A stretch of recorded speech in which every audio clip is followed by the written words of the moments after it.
Hi, hello, வணக்கம். நான் உங்கள் சிவாஜி ட்ரேடர். ஸோ இன்னைக்கு நாம் எதை பற்றி பார்க்க போகிறோம் அப்படின்னா, கிரிப்டோ கரன்சியில் இருக்கக்கூடிய பெல்டெக்ஸ்.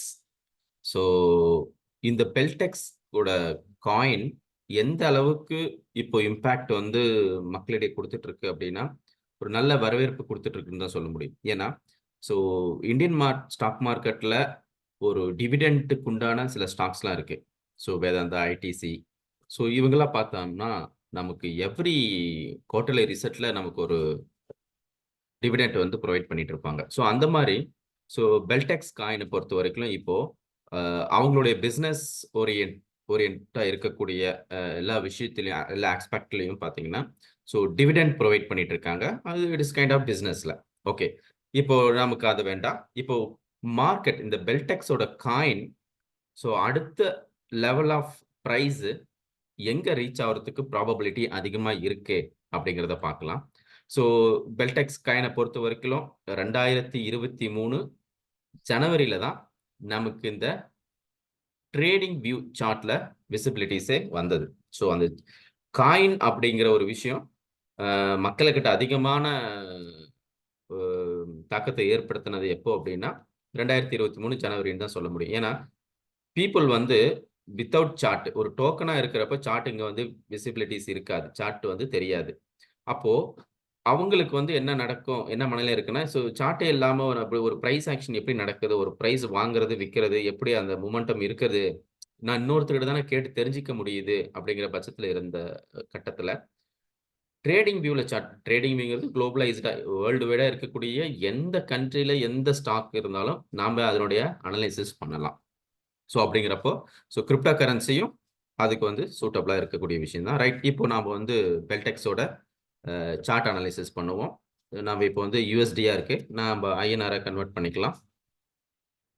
இப்போ ஐஎன்ஆரா பார்க்குறப்போ இப்போ நான் அந்த வீடியோ ரெக்கார்ட் பண்ணிட்டு இருக்கிற டைமில் 3.80 ப்ரைஸில் ட்ராவல் ஆகிட்டு இருக்கு. ஸோ இதை பார்த்த சார்ட் முதல்ல ஒரு மந்த்லிருந்தே வருவோம். ஸோ மந்த்லி 2023 ஸ்டார்ட் ஆச்சு. ஸோ ஒரு ஹை போயிட்டு திரும்ப ப்ரைஸ் வந்து ஃபால் ஆக ஆரம்பிச்சது. ஓகே, நான் முதல்ல இந்த ஹையை நோட் பண்ணிக்கிறேன். ஸோ இந்த ஹையை பொறுத்த வரைக்கும் நம்மளுடைய எஸ்எம்சி கான்செப்ட் பிரகாரம் பிரேக் ஆஃப் ஸ்ட்ரக்சர்னு சொல்லுவோம். But break of structure complete ஆகலை. ஓகே, ஸோ ஜூன் மாதம் ஒரு நல்ல பீக்குக்கு மூமெண்டம் கொடுத்த மார்க்கெட், அதாவது கிட்டத்தட்ட ₹2.90 இருந்து ₹8.86. ஸோ ஒரே மாசத்துல ₹6 இன்க்ரீஸ் ஆன பிரைஸ் சஸ்டெயின் பண்ண முடியாம, ஓகே, ஏன் சஸ்டெயின் பண்ண முடியல அப்படின்னா, ஸோ இங்க லோயஸ்ட் பிரைஸ்ல வாங்கியிருப்பாங்க. ஆல்மோஸ்ட் 0.008 பைசா 5 பைசால வாங்கியிருப்பாங்க இல்லைங்களா? ஸோ அவங்களுக்கு எல்லாமே ஒரு பிக் ஆப்பர்ச்சுனிட்டிஸ், ஒரு ஜாக்பாட்னே சொல்லலாம். ஓகே, 0.00 பைசால வாங்கி ₹8 ₹7 இந்த ரேஞ்சில் ப்ராஃபிட்டை பல்கா புக் பண்ணவங்க தான் இந்த மார்க்கெட்ல இருந்து வெளியே வந்தாங்க. ஐ மீன், ஸோ ப்ராஃபிட்டை புக் பண்ணிட்டாங்கன்னா அப்போ என்ன நடக்கும்? சைமல்டைன்ஸா ஒரு 100 கோடி 500 கோடி பேர் புக் பண்றப்போ பிரைஸ் சஸ்டைன் பண்ணாம இறங்க தான் செய்யும். அப்போ இங்க என்ன நமக்கு சொல்ல வருது, இந்த கேண்டில் மட்டுமே என்ன வந்து பிரதிபலிக்குது அப்படின்னா, ஒரு பெரிய பையர்ஸ் வந்து இதை வாங்கியிருக்காங்க. மேபி பல லட்சம் கோடி எவ்வளவு வேணாலும் இருக்கலாம். ஓகே, நான் சிம்பிளா வச்சுக்கிறேன். ஒரு 100 கோடி ரூபாய் இங்க இன்வெஸ்ட் பண்ணியிருக்காங்க. ஓகே, ஸோ அப்போ இந்த மந்த் 100 கோடி ரூபாய் இங்க இன்வெஸ்ட் பண்ணியிருக்காங்க அப்படிங்கிற பட்சத்துல கண்டிப்பா அவங்களுடைய எல்லா ஆர்டர்ஸும் இங்க ஃபில் ஆயிருக்காது. ஏன்னா 100 கோடி ரூபாய்க்கு ஒருத்தன் வந்து இந்த இடத்துல பர்ச்சேஸ் பண்றான் அப்படின்னா, அதே 100 கோடி ரூபாய்க்கு ஒருத்தன் விற்கிறதுக்கு ரெடியா இருக்கணும் இல்லையா? செல்லர்ஸ் இருந்தாதான் பையர்ஸ் பண்ண முடியும், வாங்க முடியும். அப்போ மார்க்கெட்ல இந்த சின்ன சின்ன இன்வெஸ்டர்ஸ்லாம் இருக்காங்க இல்லையா? ஸோ 1 லட்சம் 5 லட்சம் 10 லட்சம் இன்வெஸ்ட் பண்ணியிருக்காங்கல்ல, அவங்களோட ஃபண்டு ஸ்ப்ளிட் ஆகி கிடக்கும். 100 பேர் 1 லட்சம் 2 லட்சம் 10 லட்சம் வச்சுட்டு இருக்கிறப்போ அவங்கள எல்லாத்தையும் எப்படி விற்க வைக்கிறது நானு?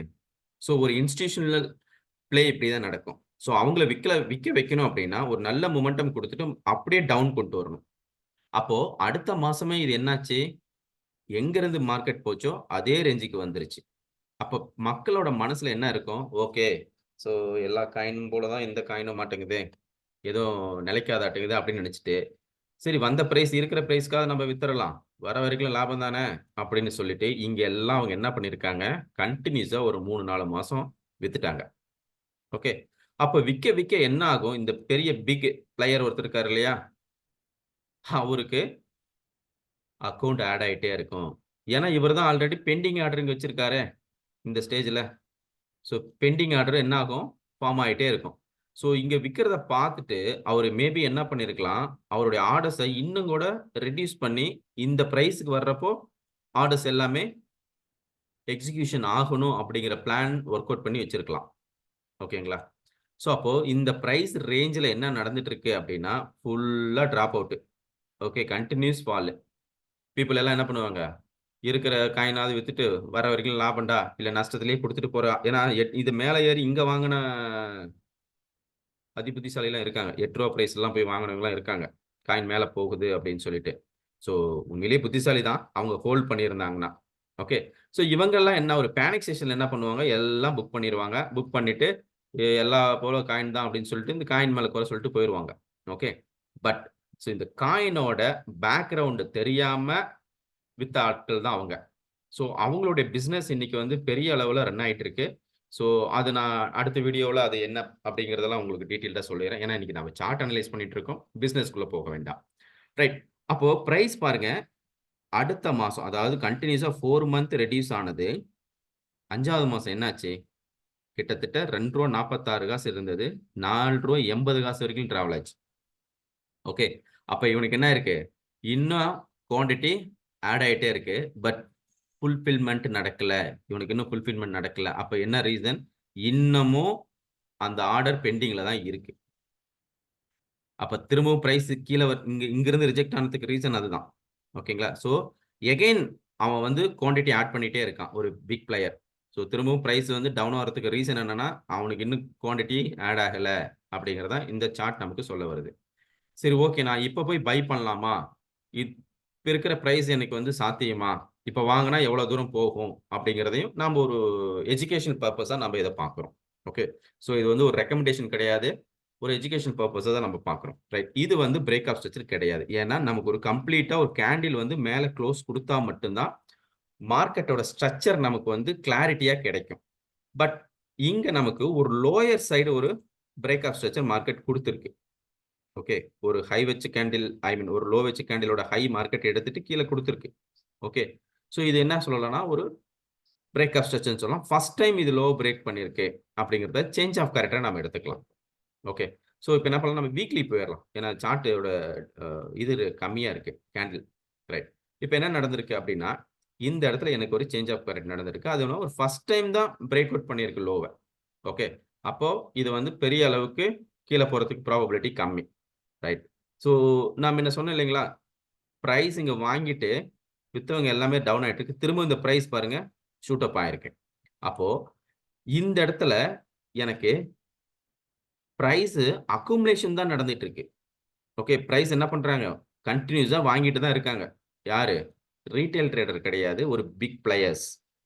அப்ப இவங்கலாம் எப்ப வந்து ராலி வரும் அப்படின்னா, டெஃபினட்டா மேபி இன்னும் வந்து ஒரு 2 to 3 மந்த்ஸ்ல இது ஒரு பெரிய மொமெண்டம் எதிர்பார்க்கலாம். ஓகே. பிகாஸ் ஆஃப் ஒரு ட்ரெண்ட் லைன் லிக்விடிட்டி இங்க ஃபார்ம் ஆயிட்டு இருக்கு. ஓகே. பட் ஆல்மோஸ்ட் இந்த ட்ரெண்ட் லைன் லிக்விடிட்டி மார்க்கெட் எடுத்துட்டு வந்துருச்சு. பட் சஸ்டெயின் பண்ண முடியாத திரும்ப கீழ தான் வந்திருக்கு. ஓகே. ஸோ அப்போ பிரைஸ் இங்கேயும் பாருங்க ஒரு லிக்விடிட்டி ஃபார்ம்ல தான் பிரைஸ் டிராவல் ஆயிட்டு இருக்கு. ஓகே. ஸோ ஒரு லிக்விடிட்டி. அப்போ இதுக்கு மேல இருக்கு. இதுக்கு மேல என்ன இருக்கு அப்படின்னா லிக்விடிட்டி இருக்கு. பணம் இருக்கு. ஸோ இந்த பணத்த எடுக்கிறதுக்கு திரும்ப பிரைஸ் என்ன ஆகும்? மேல போகும். இங்க வாங்குன பீப்பிள் அதாவது இந்த இடத்துல பை பண்ண பீப்பிள் எல்லாமே மேபி இது பிரைஸ் வந்து இன்னும் குறைஞ்சாலும் இது நமக்கு வந்து ஒரு ஆப்பர்ச்சுனிட்டீஸ். ஏன்னா அக்குமுலேட் பண்றதுக்கும், இல்ல புதுசா ஒருத்தர் போய் பை பண்றதுக்கு உண்டான ஆப்பர்ச்சுனிட்டீஸ். பிரைஸ் குறையுதுன்னு சொல்லிட்டு விக்க வேண்டாம். இது என்னுடைய எஜுகேஷனல் கன்டென்ட்ல இருக்கக்கூடிய ஒரு தாட்ஸ் அவ்வளவுதான். ஸோ இது திருப்பி எங்க போகும் அப்படின்னா, கண்டிப்பாக ஏன்னா இந்த இடத்துல மார்க்கெட் ரீச் ஆயிட்டு அப்படியே ஃபால் ஆனது. ஓகே. பெரிய ப்ராஃபிட் புக்கிங் நடந்திருக்கு. அப்போ இந்த ப்ராஃபிட் புக்கிங் நடக்கிறப்போ, நமக்கு என்ன இங்க சொல்ல வருது அப்படின்னா, இந்த இடத்துல பை பண்ணியிருப்பாங்க இல்லையா? கண்டிப்பா இந்த இடத்துல ஒரு பல லட்சம் கோடிகள் பை பண்ணியிருக்கலாம். ஓகே. இங்க ஒரு 100 கோடி பை பண்ணியிருக்காங்க அப்படின்னு வச்சுக்கங்களேன். ஆனா இங்க பை பண்ணதுக்கு அப்புறம் பிரைஸ் கீழ ஆனதுக்கு அப்புறம் இவனது லாஸ்ல தானே இருக்கும். ஸோ இங்கேயும் ஒரு பெரிய பிளேயர்ஸ் என்ன பண்ணியிருக்கலாம்? பை பண்ணியிருக்கலாம். இல்ல அதே பிளேயர்ஸ் செல்லும் பண்ணியிருக்கலாம். ஓகே. சப்போஸ் ஏன்னா இன்ஸ்டிடியூஷன்ங்கிறது ஒருத்தர் கிடையாது. It's a infinitive. Number of people. Number of group of people.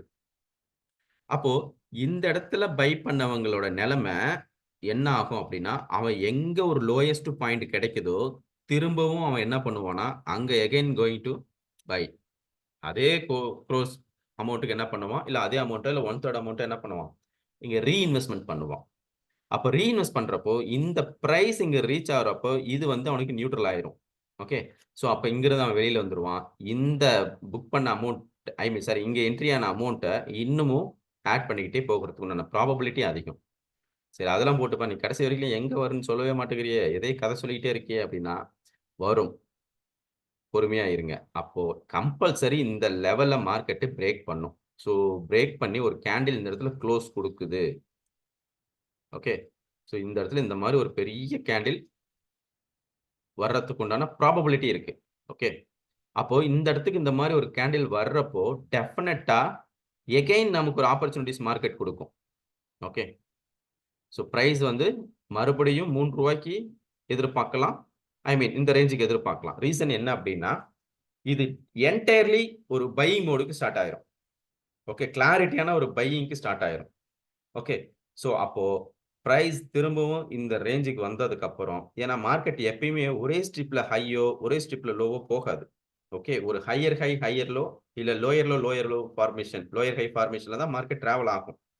அப்ப திரும்பவும் இந்த இடத்துக்கு இந்த இடத்துல நடக்கக்கூடிய சினாரியோ வச்சு தான் இது எவ்வளவு தூரம் வரும் அப்படிங்கிறத நம்மளால இன்னும் கிளாரிட்டியா சொல்ல முடியும். சோ அப்ப இங்க வந்ததுன்னா அடுத்த மூவ் எங்க இருக்கும் அப்படிங்கிற பார்க்கிறப்போ இது ஜஸ்ட் ஒரு எஜுகேஷனல் பர்ப்பஸ் தான். ஸோ ஒரு லோ டு ஹை டிரா பண்றேன். இங்க வரக்கூடிய லோ எவ்வளவு தூரம் வருதுன்னு இப்படி பார்க்கறேன்னு வச்சுங்களேன். ஸோ எனக்கு ஒரு கோல்டன் ரேஷியோ 1.61 ரேட். ஸோ ரூ. 16 அடுத்தடுத்த டார்கெட்டா ரூ. 23 ரூ. 30 அண்ட் ஃபைனலி ₹34. ஸோ இதுதான் அடுத்தடுத்த டார்கெட்டா இருக்கும். அடுத்தடுத்த டார்கெட்னா எல்லாரும் நினைச்சுக்கிறது ரூ. 16 போன உடனே 23 இப்படிலாம் போகாது. ஓகே. ஸோ ரூ. 16 ரீச் ஆச்சுன்னா திரும்ப நமக்கு ஒரு ரூ. 10 ₹12 ரேஞ்சுக்கு ஃபால் ஆகும். ஏன்னா வாங்குறவன் எல்லாம் விக்கணும்ல. அவன் ப்ராஃபிட் பண்ணணும்ல. ஸோ அப்ப திரும்ப என்ன ஆகும்? ஸோ இந்த மாரி ரேஷியோல தான் பிரைஸ் என்ன ஆகும்? மொமெண்டம் நடக்கும். பட் இப்பவே ஒரு லோயஸ்ட் பிரைஸ்ல தான் மார்க்கெட் ரன் ஆயிட்டு இருக்கு. ஸோ இட்ஸ் கைண்ட் ஆஃப் ஒரு பெரிய ஒரு ஆப்பர்ச்சுனிட்டீஸ் இந்த பெல்டெக்ஸ் காயின வாங்கி ஹோல்ட் பண்றது. ஏன்னா இன்னைக்கு இருக்கிற ரீசன்ல வெளிப்படையா என்னென்ன பிசினஸ் போயிட்டு இருக்கு, என்னென்ன பிசினஸ் ரன் ஆயிட்டு இருக்கு அப்படிங்கிறத வந்து மக்கள்கிட்ட வந்து டிஃபால்ட்டா வந்து சொல்லிட்டு இருக்காங்க. பட் இது ஒரு நல்ல ஆப்பர்ச்சுனிட்டீஸ் யூஸ் பண்ணிக்கலாம். ஓகே. So thank you.